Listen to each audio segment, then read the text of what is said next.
Bien aimé, il n'y a aucun détail qui se retrouve dans la Bible par hasard.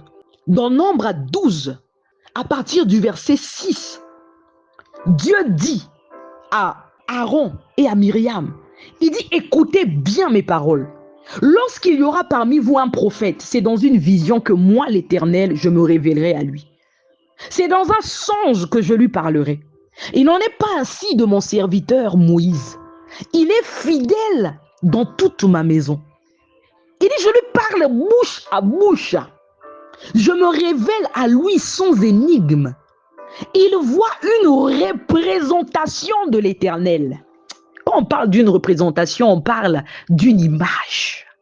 Moïse voyait l'image de Dieu. Dans Exode 3, l'ange de l'Éternel apparut à Moïse dans une flamme de feu au milieu d'un buisson. On dit l'ange de l'Éternel apparut à Moïse au milieu d'un buisson. Mais on nous dit dans la suite que Moïse regarda et voici le buisson était tout en feu et le buisson ne se consumait point. Moïse dit: je veux me détourner pour voir quelle est cette grande vision et pourquoi le buisson ne se consume point. La Bible dit que l'Éternel vit qu'il se détournait pour voir et Dieu l'appela du milieu du buisson. Est-ce que c'est Dieu ou c'est l'ange de l'Éternel qui était au milieu du buisson? Parce qu'on nous parle de l'ange de l'Éternel qui était là. On nous le dit au verset 2.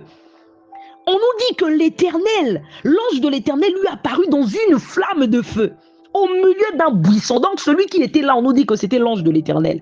Mais alors que Moïse veut se détourner pour voir correctement ce qu'il semblait percevoir, la Bible dit que Dieu l'appela. Bien aimé, il n'y a aucun détail qui se retrouve dans la Bible par hasard. On aurait pu simplement dire que Dieu l'appela, mais on dit que Dieu l'appela au milieu du buisson. Ça veut dire que celui dont on nous a dit qu'il était au milieu du buisson auparavant est celui qui l'a appelé. Et ensuite, on nous confirme que celui qui l'a appelé, on dit qu'il était au milieu du buisson. Moïse a vu l'ange de l'Éternel. C'était une manifestation visible de Dieu. Une représentation de l'Éternel. Donc tu comprends quand Jésus dit qu'avant qu'Abraham fût, je suis. Moïse voyait l'image de Dieu. Et lorsque nous allons dans Nombre, chapitre 12, ça c'est une parole que j'aime énormément. Il dit: écoutez bien mes paroles. Lorsqu'il y aura parmi vous un prophète, c'est dans une vision que moi, l'Éternel, je me révélerai à lui. C'est dans un songe que je lui parlerai. Il n'en est pas ainsi de mon serviteur Moïse. Je me révèle à lui sans énigme. Il voit une représentation de l'Éternel. Bien aimé, la parole. La parole.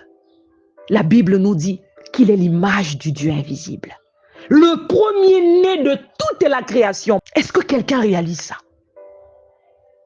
Il dit: voit une représentation de moi. Il parle bouche à bouche. Celui qui voit une représentation de Dieu, en réalité a vu Dieu. Donc tu n'as pas besoin de chercher Dieu parce que Dieu est invisible. Il est invisible. Nul ne peut le voir et vivre. Aussi, tu vois une représentation visible de Dieu. Une manifestation visible de Dieu. Tu vois son image. Tu vois une représentation de lui. Bien aimé, la parole de Dieu.